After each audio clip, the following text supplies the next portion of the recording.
Good morning students. आज हम लोग अर्थालंकार का चौथा भेद पढ़ेंगे। चौथा भेद है अतिशयोक्ति अलंकार।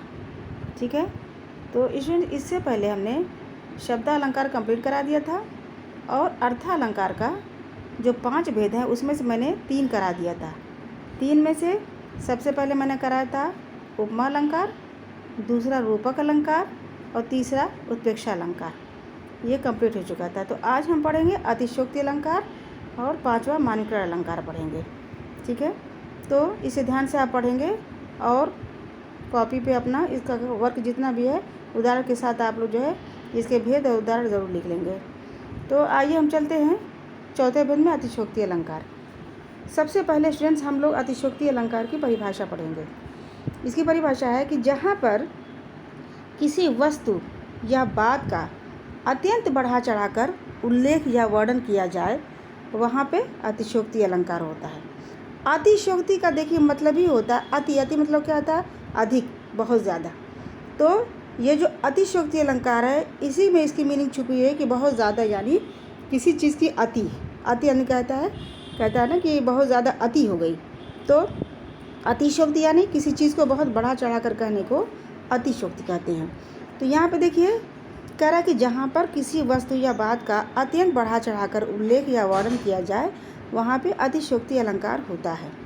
यह वर्णन इतना अधिक बढ़ा चढ़ाकर किया जाता है कि वह लोक सीमा का उल्लंघन कर जाता है, यानी बिल्कुल उसकी कोई लिमिट नहीं होती, अनलिमिटेड हो जाता है। तो उसे हम क्या कहते हैं? अतिशयोक्ति अलंकार कहते हैं। ठीक है, अब देखिए इसमें उदाहरण दिया हुआ है। उदाहरण है, आगे नदियाँ पड़ी अपार, घोड़ा कैसे उतरे पार, राणा ने सोचा इस पार, तब तक चेतक था उस पार। अब यहाँ पे कह रहा है, इसका अर्थ है कि यहाँ पर महाराणा प्रताप तो नदी को पार करने के संबंध में सोच ही रहे थे कि उनकी सोच पूरी होने से पहले ही उनका घोड़ा नदी के पार पहुँच गया।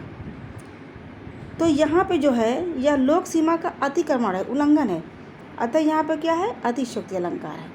समझ आई बात आपको? देखिए कह रहा है कि आगे नदियाँ पड़ी अपार, घोड़ा कैसे उतरे पार। यहाँ पे महाराणा प्रताप जो थे वो अभी सोच ही रहे थे कि हम नदी को कैसे पार करेंगे, कि यहाँ पे बता रहा है कि तब तक जो है घोड़ा, जो उनका घोड़ा था वो नदी के पार पहुँच चुका था। अब देखिए यहाँ पे काफ़ी बढ़ा चढ़ा करके यहाँ पे उसका उल्लेख किया गया है। तो इसलिए यह क्या हुआ? यहाँ पर अतिशयोक्ति अलंकार हुआ। ठीक है, तो जहाँ पे बहुत ज़्यादा बढ़ा चढ़ाकर किसी बात को कहा जाता है वहाँ पे अतिशयोक्ति अलंकार होता है। ठीक है, अब देखिए जैसे दूसरा उदाहरण दिया हुआ है कि हनुमान की पूँछ में लगन न पाई आग, लंका सिगरी जल गई, गए निशाचर भाग। अब यहाँ पे कह रहा है कभी कि हनुमान की पूँछ में आग भी नहीं लगी थी। आग लगने से पहले ही वर्णन किया जा रहा है कि सारी लंका जल करके खाक हो जाती है। तो यहाँ पे वर्णन इतना ज़्यादा बढ़ा चढ़ाकर किया गया है जो लोक सीमा का उल्लंघन है। अतः यहाँ पर भी क्या है? अतिशयोक्ति अलंकार है। ठीक है, देखिए कह रहा है कि हनुमान की पूँछ में लगन न पाई आग। यहाँ पे कह रहा है कि हनुमान की पूँछ में अभी आग भी लगी नहीं कि लंका शीघ्र जल गई, गए निशाचर भाग, कि जो लंका थी वहाँ पे जलने का वर्णन किया गया कि वो लंका जल गई बिना आग के, अभी आग भी नहीं लगी थी। और गए निशाचर भाग, जो वहाँ पे जितने भी निशाचर थे वो भाग गए, जो जितने भी वहाँ पे जो वो थे राक्षस वगैरह थे वो भाग गए।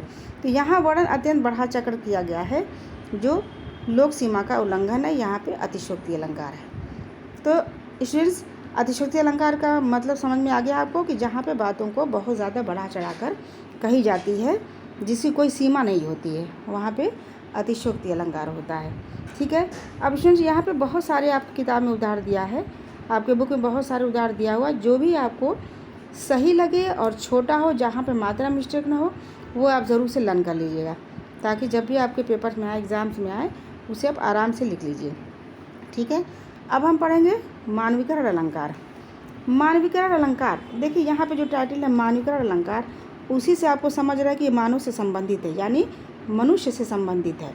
देखिए मानविकरण अलंकार, अब हम इसकी आपको परिभाषा समझाते हैं कि कह रहा है कि जहाँ मानवेतर प्राणियों अथवा जड़ पदार्थ पर मानवीय भावनाओं का आरोप किया जाता है, वहाँ पे मानवीकरण अलंकार होता है। ठीक है, फिर से देखिए, कह रहा है कि जहाँ मानवेतर प्राणियों अथवा जड़ पदार्थों पर मानवीय भावनाओं का आरोप किया जाता है, वहाँ पे मानवीकरण अलंकार होता है। कहने का तात्पर्य यहाँ पे है कि जैसे जहाँ पे जड़ पदार्थ यानी नॉन लिविंग थिंग, एक लिविंग थिंग होती है, एक नॉन लिविंग थिंग होती है। तो जो जड़ पदार्थ है उसको ठीक मनुष्य के यानी मानव के उसको तुलना दी जाती है, तो वहाँ पे क्या होता है, मानवीकरण अलंकार होता है। अब यहाँ पे मानव की तुलना जैसे मान लीजिए कि कुर्सी है, मेज़ है, और जो नॉन लिविंग थिंग्स है, बहुत सारी चीज़ें हैं, तो उसको क्या हुआ, उसके मनुष्य से संबंधित बताया जाता है, तो इसलिए वो क्या है, मानवीकरण अलंकार है। अब देखिए, इसमें जो है बहुत सारे उदाहरण ऐसे दिए हैं, छोटे छोटे भी उदाहरण हैं, बड़े भी हैं, जो आपको सही लगे वो लर्न कर सकते हैं। देखिए, इसमें पहला उदाहरण दिया हुआ है कि उषा सुनहले तीर बरसाती, जय लक्ष्मी सी उदित हुई। अब यहाँ पर उषा को सुनहरे तीर बरसाती हुई नायिका के रूप में दिखाया गया है, अतः यहाँ पे क्या है, मानवीकरण अलंकार है। फिर से देख लीजिए कि उषा सुनहले तीर बरसाती, जय लक्ष्मी सी उदित हुई। यहाँ उषा को सुनहरे तीर बरसाती हुई नायिका के रूप में दिखाया गया, अतः यहाँ पे क्या है, मानवीकरण अलंकार है। ठीक है, अब जैसे दिया हुआ यहाँ पे, मेघ आए बड़े बन-ठन के सवर के। अब देखिए यहाँ पे मेघ, यहाँ पे बादल को कह रहा है कि बहुत ज़्यादा बन-ठन के सवर के आए हैं, जैसे साक्षात लगता है जैसे कोई गांव के दामाद हों।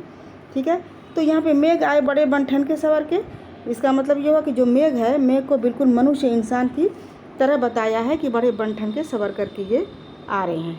ठीक है, और इसी तरह से है एक नेक्स्ट उदाहरण है कि आए महंत वसंत।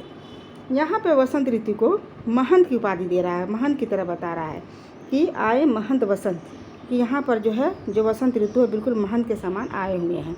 तो ऐसी चीज़ें जो जड़ पदार्थ हो और जिसके अंदर जान ना हो, लेकिन वो बिल्कुल मनुष्य से संबंधित मनुष्य से संबंधित उसका जो है उपमा दी जा रही है, तो वो क्या होता है, मानवीकरण अलंकार होते हैं।